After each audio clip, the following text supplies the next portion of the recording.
जब हम बोल रहे हैं कि संविदा का पालन किसे करना पड़ेगा,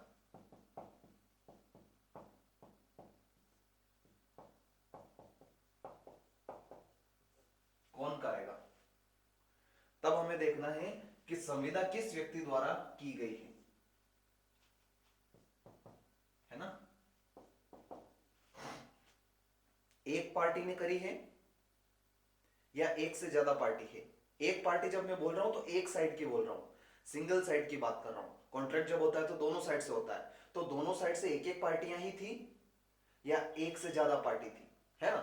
तो सिंगल साइड की मैं बात कर रहा हूं यहां पर कि एक पार्टी ने करी है ना, एक पक्षकार।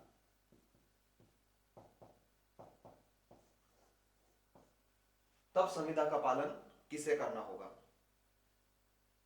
और एक है एक से अधिक पार्टी,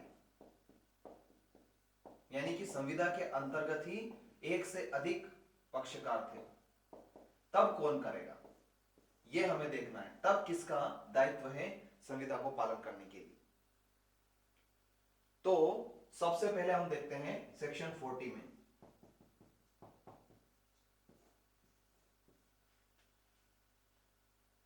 अगर कॉन्ट्रैक्ट ऐसा है जिसमें स्पष्ट किया गया है कि संविदा के पक्षकार को ही पालन करना है, तब तो वही करेगा, है ना, संविदा का पक्षकार। या फिर अगर कॉन्ट्रैक्ट का नेचर ऐसा है जिसमें संविदा के पक्षकार के अलावा कोई दूसरा भी कर सकता है, तब उसका एलाहा कर देगा। सेक्शन 40 हमको यह बताता है। देखो आ जाओ सेक्शन 40 पर। वह व्यक्ति जिसे वचन का पालन करना होगा, है ना, वह व्यक्ति जिसे वचन का पालन करना होगा। सेक्शन 40 क्या बोल रहा है।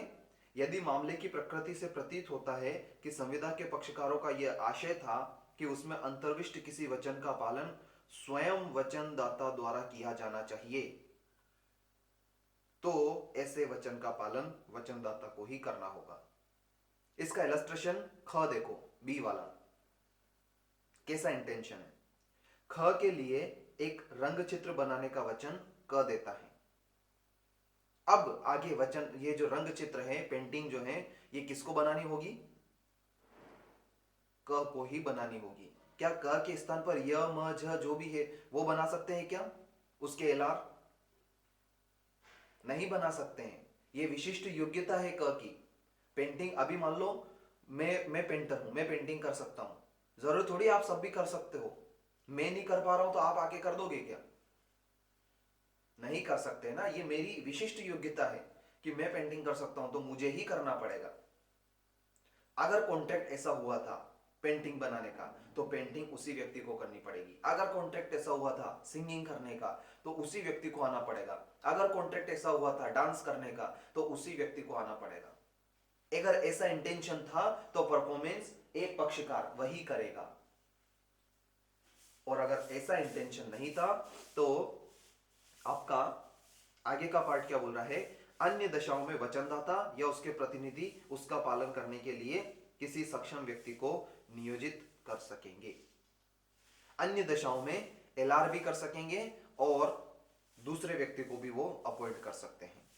ये है आपका सेक्शन 40। अब ये अन्य दशाएं क्या है, बेसिक वही गोदाम से माल पहुंचाना है अगले गोदाम तक, यानी 100 क्विंटल गेहूं पहुंचाना है। अब उसके लिए वो मालिक स्वयं ट्रक चला के लाए, ऐसा जरूरी थोड़ी है कि जिसने कॉन्ट्रैक्ट किया वही स्वयं ट्रक चला के लेकर आएगा। ये माल ही तो सप्लाई करना है, वो किसी भी व्यक्ति से बोल सकता है और उसने उसको बोल दिया तो वो माल पहुंचा देगा। इस प्रकार के कॉन्ट्रैक्ट, ठीक है। ये तो हो गया। सर अभी आपने पढ़ा वो पॉइंट कौन सा है? कहां पर पढ़ा, जस्ट अभी आपने पढ़ा अभी पढ़ा। ये जब जो अपना सेक्शन की लास्ट पैराग्राफ, लास्ट लाइन है ना, वो पढ़ा मैंने। देखो, जब स्वयं वचनदाता द्वारा पालन किया जाना चाहिए तो पालन वचनदाता को ही करना होगा। यहां तक खत्म कर दिया था मैंने। उसके बाद अन्य दशाओं में वचनदाता या उसके प्रतिनिधि उसका पालन करने के लिए किसी सक्षम व्यक्ति को नियोजित कर सकेंगे। आगे का ही पार्ट है सेक्शन 40 का। ये है आपका सेक्शन 40। यहां पर क्या हो रहा है, जब एक ही पार्टी है कॉन्ट्रैक्ट में तब, ऐसा जरूरी नहीं है, लेकिन एक ही पार्टी कहने का मतलब जैसे ये कॉन्ट्रैक्ट सिंगिंग वाला है या चित्रकारी वाला है, तो इसमें तो वो सिंगल पार्टी ही है ना, उसी को परफॉर्म करना पड़ेगा। या दो जने मिलाकर भी बना रहे हैं तो दो जनों को भी उन्हीं को करना पड़ेगा, यानी कि पक्षकार को ही करना पड़ेगा। अब आते हैं, अगर मान लो एक संविदा में एक से ज्यादा व्यक्ति हैं, इससे पहले एक और प्रोविजन रह रहा है सेक्शन 41, वो भी अपन समझ लेते हैं। ये कॉन्सेप्ट है प्रतिस्थापित पालन का। देखो, अन्य व्यक्ति से पालन प्रतिग्रहित करने का प्रभाव, जबकि वचन ग्रहीता किसी अन्य व्यक्ति से वचन का पालन प्रतिग्रहित कर लेता है, तब वह तत्पश्चात उसे वचनदाता के विरुद्ध प्रवर्तित नहीं करा सकता। क्या मतलब है?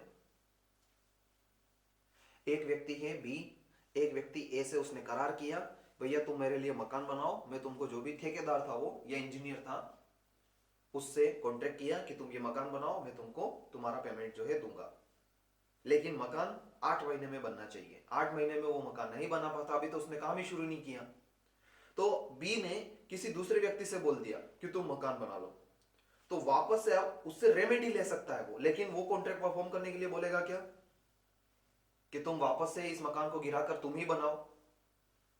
जब तुमने किसी अन्य व्यक्ति से परफॉर्मेंस करा ली है तो वापस तुम वचनदाता से क्यों कराओगे? इसको बोलते हैं प्रतिस्थापित पालन। सेक्शन 20 ऑफ एसआरए में यह कॉन्सेप्ट है, उसके साथ भी अपन इसको रीड करते हैं, है ना। फिर आ जाता है जब एक से ज्यादा पक्षकार है, संयुक्त पक्षकार। क्या बोल रहे हैं हम? संयुक्त पक्षकार। संयुक्त पक्षकारों का दायित्व कैसे होगा?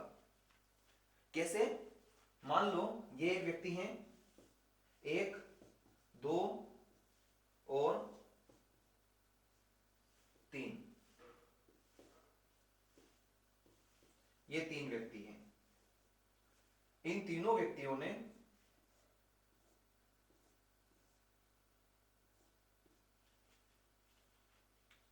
किसी व्यक्ति इससे पैसे उधार प्राप्त किए, कितने? 30,000 रुपए।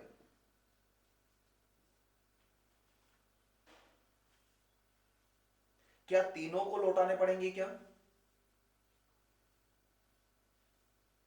ये व्यक्ति जो है इन तीनों को बाध्य कर सकता है, भैया तुम मेरे पैसे अपने अपने पोर्शन तीनों लौटाओ? बिल्कुल कर सकता है। क्या ये व्यक्ति, ये जो सेक्शन 42 है इसका पैरा फर्स्ट यही बोल रहा है।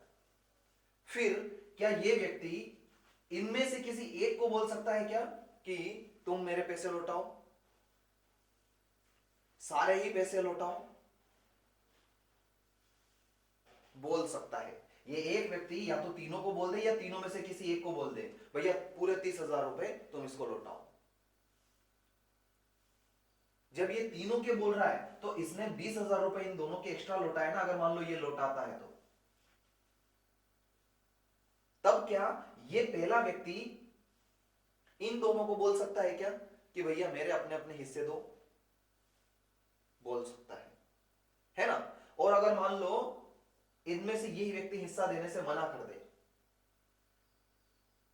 मैं नहीं दे रहा हूं, तो 10,000 रुपए में से आधा आधा क्या ये दोनों व्यक्ति शेयर करेंगे? बिल्कुल करेंगे। ये जो पूरी कहानी समझाई यही आपका सेक्शन 43, सॉरी हाँ 43 है ये, लेकिन 42 में फर्स्ट वाला अधिकार है।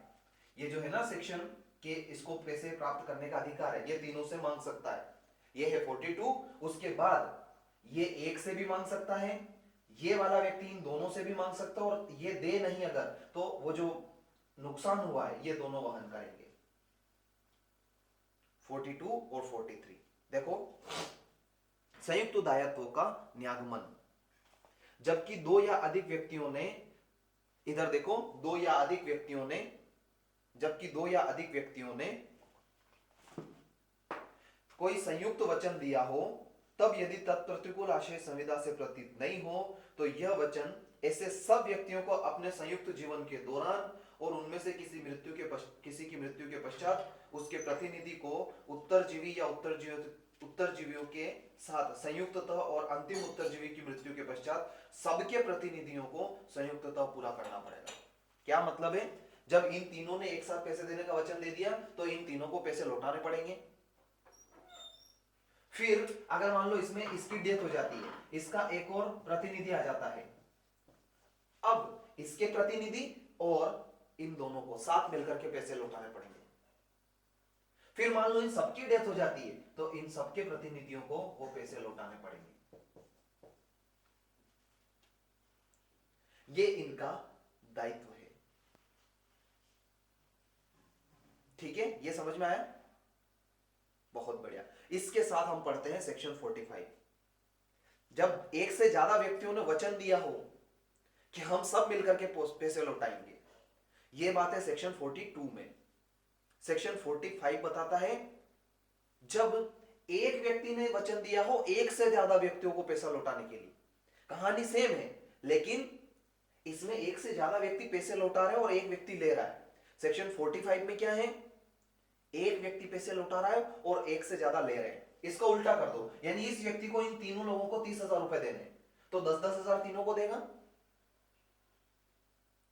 अगर मान लो इनमें से किसी की डेथ हो जाती है तो ये जो व्यक्ति 10,000 उसके एलार को देगा और बाकी इन दोनों को देगा। और अगर मान लो तीनों की डेथ हो जाती है तो 10-10 हजार उसके तीनों के एलार को देगा। ये व्यक्ति जो है इससे क्लेम कर सकते हैं, इन व्यक्तियों का अधिकार है। सेक्शन 45 हमको ये बताता है। देखो सेक्शन 45 पर आ जाओ।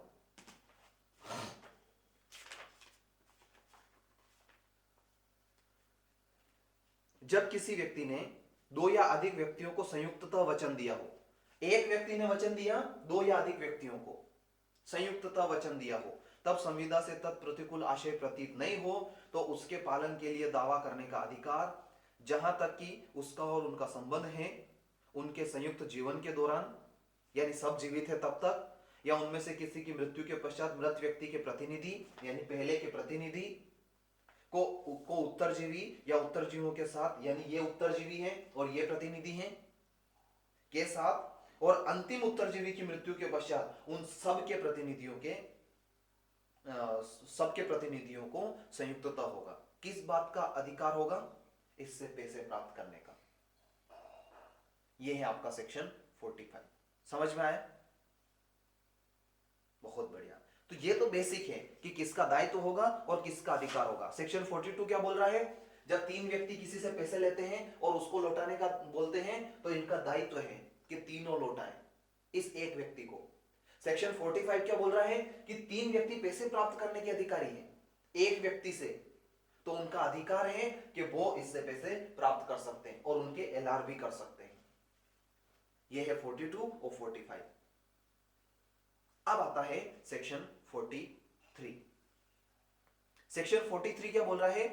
इस एग्जांपल के बारे में, ये एक व्यक्ति अगर मान लो दो से ज्यादा व्यक्तियों से पैसे मांग रहा है, क्या वो एक से पैसे मांग सकता है? इनमें से 30,000 रुपए मांग रहा है, क्या एक ही व्यक्ति से 30,000 रुपए, या तो वो अलग अलग 10-10 सबसे मांग ले, या फिर वो एक ही से मांग सकता है 30,000 रुपए। ठीक है, देखो सेक्शन 43 का पैरा फर्स्ट यही बोल रहा है, जबकि दो या अधिक व्यक्ति कोई संयुक्त वचन दे, तब तत्प्रतिकूल अभिव्यक्त करार के अभाव में वचन ग्रहीता ऐसे संयुक्त वचनदाताओं में से किसी एक या अधिक को समग्र वचन का पालन करने के लिए विवश कर सकेगा। समग्र वचन का मतलब क्या है? सारे पैसे किसी एक से भी वसूल कर सकेगा ये व्यक्ति।